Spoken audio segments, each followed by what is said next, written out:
Hello. So guys, तुम लोगों ने समरी बना लिया है? समरी बना ली है? नाइस। चलो, तो आज शुरू करते हैं बेटा। आज शुरू करने वाले हम लोग internal control and internal check. तो आज हमें इंटरनल कंट्रोल और इंटरनल चेक की बातें करनी है। तो चलो शुरू करते हैं आज का lecture, that is internal control. तो ये चैप्टर थोड़ा सा लेंथी है, ठीक है। या तो इंटरनल कंट्रोल या इंटरनल चेक, दोनों में से एक क्वेश्चन तुम्हें बनेगा, ठीक है। तो अब हम लोग इंटरनल कंट्रोल आज देखते हैं कहाँ तक खत्म होता है और इंटरनल चेक शुरू करेंगे, या तो जैसा भी चलेगा। तो सबसे पहले हमें ये पता होना चाहिए कि इंटरनल कंट्रोल क्या है। What do mean by the word internal control? क्या मतलब होगा इंटरनल कंट्रोल का?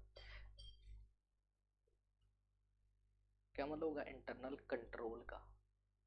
नहीं, हाँ, एक ऐसा सिस्टम बनाना, बिल्कुल ठीक है, एक ऐसा सिस्टम मेंटेन करना जिसके थ्रू आप लोग क्या करो, अपने इंटरनली सिस्टम को क्या कर सके हो, रिलायबल बना सकते हो, उसको सही कर सकते हो, ठीक है। तो दैट इज इंटरनल कंट्रोल। जैसे घर वालों ने बोला है, घर वालों ने बोला कि 10 बजे के बाद घर में एंट्री नहीं मिलेगी। दिस इज इंटरनल कंट्रोल, कि उन्होंने खुद से कंट्रोल करके रखा, अपना खुद का सिस्टम ऐसे मेंटेन करके रखा कि अगर कोई ऐसा करेगा तो वो घर वाले ही उसको क्या करेंगे, पनिश करेंगे, ठीक है। तो डेट इज इंटरनल कंट्रोल, ठीक है। ऐसे कंपनी में खुद से बोला हुआ, कंपनी ने बोला हुआ कि अगर कोई भी पर्सन पकड़ा गया रिश्वत लेता हुआ तो उसको सीधा ही फायर्ड कर देंगे, बाहर निकाल देंगे। That is internal control system, ठीक है। तो इंटरनल कंट्रोल सिस्टम का मतलब होता है कि ऐसा सिस्टम जो कि कंपनी ने खुद बनाया हुआ है ताकि उनके एरर्स और ओमिशंस कम हो सके, ठीक है। और उसके बाद में ऑडिट होता है, ठीक है। जो ऑडिट होता है, ऑडिट कंप्लीट, काम कंप्लीट होने के बाद में होता है। तो उन्होंने बोला कि हम लोग खुद भी तो थोड़ा सा कुछ ना कुछ ऐसा करें कि जिससे हमारे एरर्स कम हो, ऑडिट तो बाद में होगा। तो कंपनी क्या करती है, खुद से एक क्या करती है, एक सिस्टम क्रिएट करती है, that is internal control system, ठीक है। तो चलो अब शुरू करते हैं, इंटरनल कंट्रोल का मतलब क्या होता है यहाँ से। Meaning and definition of internal control. Internal control, so internal control एक सिस्टम है, क्या है, एक होल सिस्टम है जो कंट्रोल और employed by management in the business. जो लोग बिजनेस को मैनेज कर रहे हैं, जो लोग बिजनेस को चला रहे हैं, जो लोग कंपनी को रन कर रहे हैं, ये लोग खुद क्या करते हैं, एक सिस्टम मेंटेन करते हैं ताकि ये सारी चीज़ों को अच्छे तरीके से मैनेज कर सके। ये सिस्टम है कोऑर्डिनेशन का। क्या सिस्टम है? कोऑर्डिनेशन का, जिसमें एक पर्सन दूसरे पर्सन के साथ में कोऑर्डिनेट करके काम करेगा। सेल डिपार्टमेंट परचेज के साथ में काम करेगा, परचेज सेल के साथ में करेगा। कोऑर्डिनेशन बना रही सभी के बीच में, एक ऐसा सिस्टम कंपनी अपने लिए मेंटेन करती है। और इन सभी का एक ही पर्पस है, अपने एसेट्स को सेफ गार्ड प्रोवाइड करवाना और सिक्योर करना एक्यूरेसी ऑफ द रिकॉर्ड्स, की जितनी भी रिकॉर्डिंग हो वो अच्छे तरीके से हो, आपके एसेट जो हैं वो सेफ रहें और सिक्योर रहें। तो इनके लिए इंटरनल कंट्रोल सिस्टम बनाया जाता है कि आखिर आप लोग अपनी कंपनी में खुद से ऐसा क्या काम कर रहे हो जिससे आप लोगों की कंपनी में फ्रॉड्स और एरर कम हो। एक ऐसा सिस्टम खुद से मेंटेन करना, that is internal control system. Done guys? That is a internal control, ठीक है। तो यहाँ पे इंटरनल कंट्रोल सिस्टम के ऑब्जेक्टिव्स देखते हैं कि क्या क्या ऑब्जेक्टिव्स हैं, किन ऑब्जेक्टिव्स को ध्यान में रख के इंटरनल कंट्रोल सिस्टम बनाया जाता है। सबसे पहले उन्होंने बोला execution as per authorization. Execute, कुछ भी चीज करनी है, कोई भी काम एग्जीक्यूट करवाना है, कोई भी काम स्टार्ट करना है, वो उसी कोडिंग होगा जिस पर्सन को ऑथराइजेशन होगी। जैसे मैंने तुम लोगों को यहाँ पे बोल के चला गया कि मैं थोड़ी देर में आता हूँ, यहाँ पे अगर एक दूसरे से किसी की भी लड़ाई हो तो तू ध्यान रखेगा। तो क्या तेरे को ऑथराइजेशन मिली है या नहीं मिली? बिल्कुल। तो मैंने इस पर्सन को ऑथराइजेशन दे दी है कि अगर यहाँ पे कोई भी काम कुछ भी कांड हुआ तो तू लायबल रहेगा, तो उसके पास अथॉरिटी आ गई है। तो उन्होंने बोला कोई भी चीज एग्जीक्यूट करनी है, कोई भी काम एग्जीक्यूट करना है, तो उससे पहले क्या होना चाहिए? ऑथराइजेशन। ऑथराइजेशन के अकॉर्डिंगली ही सारा काम होना चाहिए। तो इंटरनल कंट्रोल सिस्टम का सबसे मेन जो काम है तो यही है, टू इंश्योर करना कि जितनी भी ट्रांजैक्शन होगी वो उसी के अकॉर्डिंग होगी जिसके पास management and generally have a authorization system. एक ऑथराइजेशन सिस्टम बना के फिर ही कोई भी काम करोगे, ऐसे काम नहीं करोगे, अथॉरिटी देनी किसी को। फिर प्रॉम्प्ट एंड करेक्ट ट्रांजैक्शंस, कि प्रॉम्प्ट, जब ट्रांजैक्शन हो उसी वक्त उसको रिकॉर्ड कर दो। ऐसा सिस्टम मेंटेन करके रखो जैसे ट्रांजैक्शन हुई उसी वक्त रिकॉर्डिंग ऑटोमेटिकली हो जाए, और करेक्ट रिकॉर्डिंग हो, इसका ध्यान भी रखना।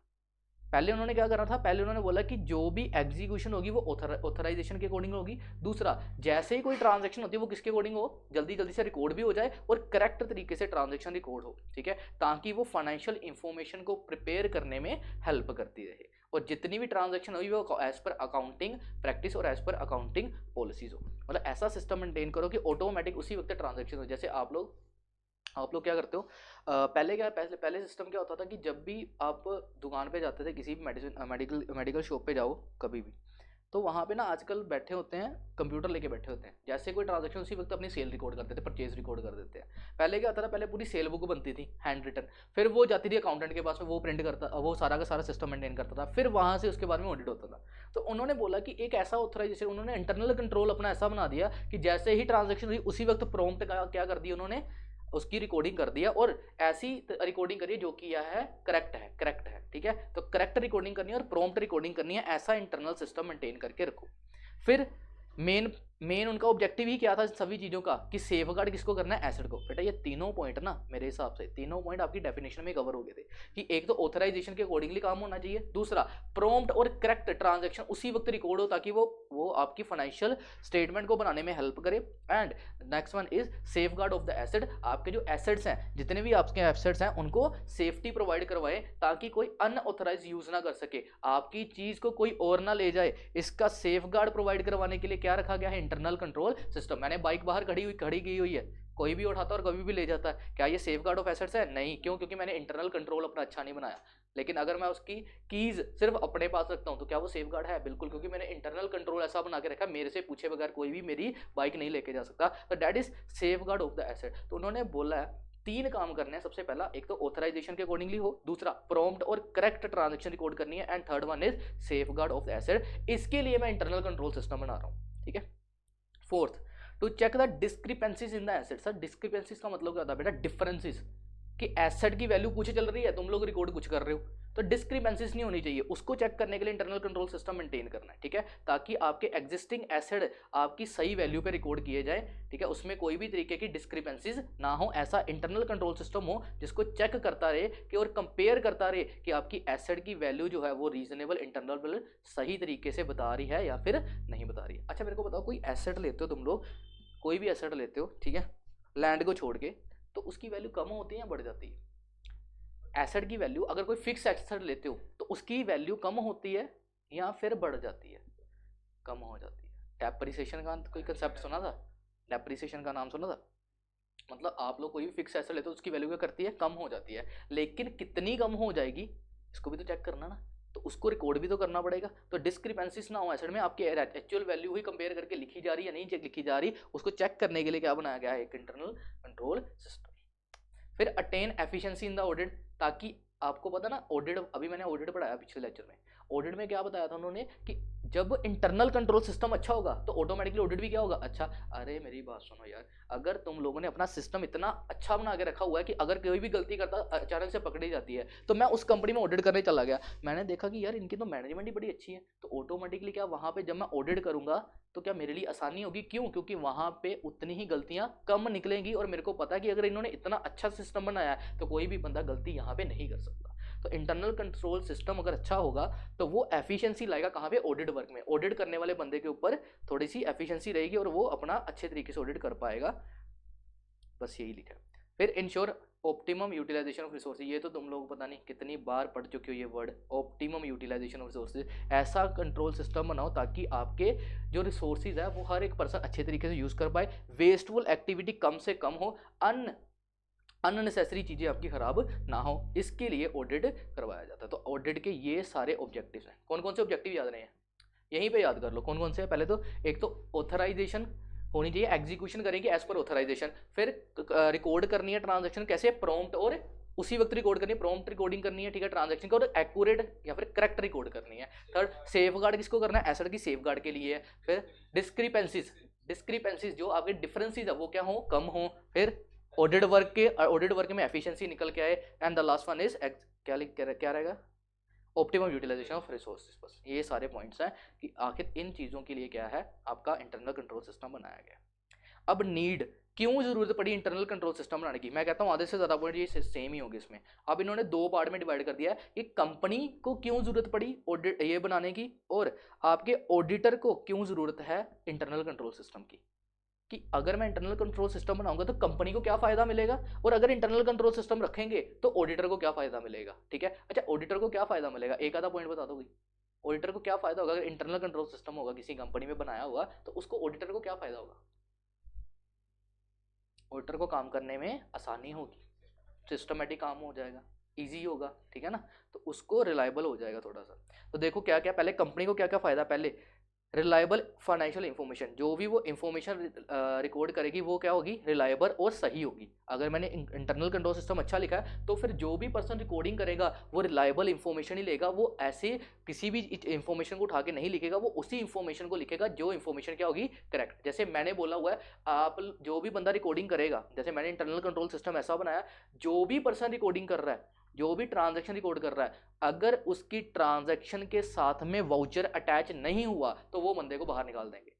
क्या कोई पर्सन विदाउट वाउचर के रिकॉर्ड करेगा, नहीं करेगा, तो क्या it is a reliable information, बिल्कुल। मैंने सिस्टम ही ऐसा बनाया कि अगर किसी की ट्रांजैक्शन विदाउट, जैसे मैंने यहाँ पे बना दिया सिस्टम, अगर कोई कॉपी लेके नहीं आया तो उसको मैं क्लास से बाहर सीधा ही निकलो।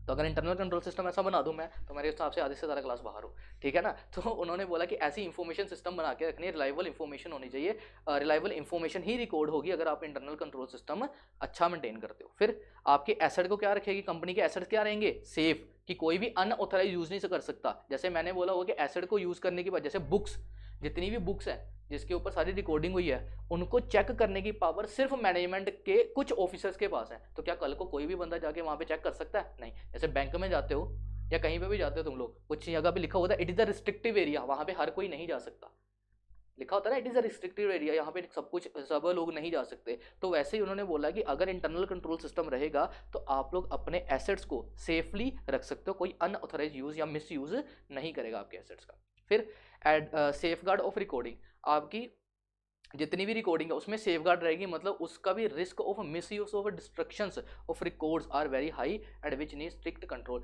मतलब आप जो भी चीज़ रिकॉर्ड कर रहे हो उस आपकी रिकॉर्डिंग को कोई मिस यूज कर सकता है, आपकी कोई डाटा को लीक कर सकता है, तो उसका भी आपको प्रॉपर सिस्टम रखना है कि आपके रिकॉर्ड्स को भी हर कोई पर्सन यूज ना कर दे, आपके एसेट को भी कोई यूज ना कर पाए, आपके रिकॉर्ड्स को भी क्या करना है, सेफ गार्ड प्रोवाइड करवाना है। ये कंपनी के लिए बेनिफिट है, ठीक है। फिर ऑपरेशनल एफिशिएंसी अचीव होती है इससे। ऑपरेशनल का मतलब क्या होता है, डे टू डे की एफिशिएंसी, जो हमारे लोग हैं वो अच्छे तरीके से ऑप्टिमम यूटिलाइज कर पाए रिसोर्सेज को, वही सेम पॉइंट है यहाँ पे, ऑप्टिमम यूटिलाइजेशन कर सके सारे रिसोर्सेज को, उसके लिए मेरे को इंटरनल कंट्रोल सिस्टम बनाना पड़ रहा है। And the last one is, सारे कंप्लाइंसेस अच्छे तरीके से चल रहे हैं या नहीं, जो मैंने रूल्स बनाए थे, जो मैंने पॉलिसीज बनाई थी कंपनी ने, क्या सभी लोग उसको अच्छे से फॉलो कर रहे हैं या फिर नहीं कर रहे, इसके लिए मेरे को क्या बनाना पड़ रहा है, इंटरनल कंट्रोल सिस्टम। तो ये 5 पॉइंट है बस।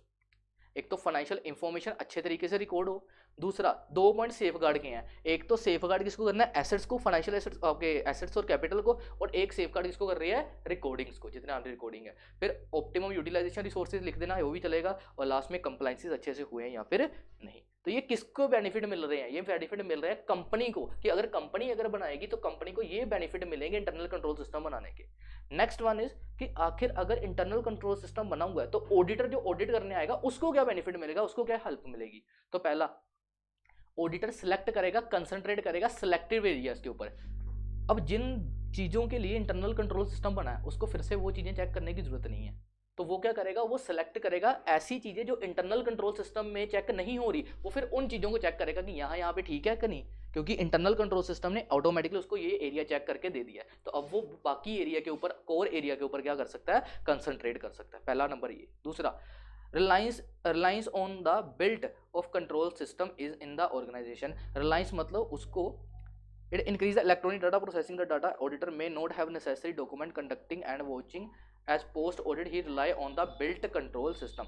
ऑडिटर जो है जब वो ऑडिट करने आएगा उसने देखा कि वहाँ का जो इंटरनल कंट्रोल सिस्टम है वो सारा का सारा इलेक्ट्रॉनिक है।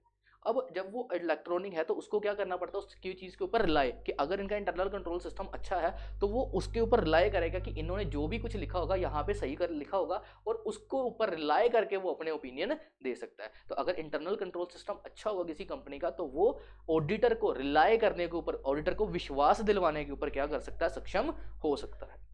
And the third point is, audit procedure बनाने में उसको हेल्प करेगा कि जब ऑडिटर ऑडिट प्रोसेसर करेगा, जैसे प्रोसीजर बनाता है कि मेरे को सबसे पहले यहाँ से स्टार्टिंग करनी है, फिर ये एरिया में चेक करना है, ये एरिया में चेक करना है, तो अगर इंटरनल कंट्रोल सिस्टम बना होगा तो उसको पता होगा कि अब किसको प्रायोरिटी देनी है और किसको नहीं, उसके सिस्टम में कहाँ से क्या करना, स्टार्ट करना और कहाँ पे खत्म करना है, ये ऑडिटर को पता पहले से होगा। तो ये ऑडिटर को तीन ही तरीके से वो करेगा, एक तो स्पेसिफाइड एरिया ऊपर कंसंट्रेट करने में, बिल्ट उसको रिलायबल बनाने में, और लास्ट में ऑडिट प्रोसीजर को बनाने में हेल्प करेगा क्या, इंटरनल कंट्रोल सिस्टम।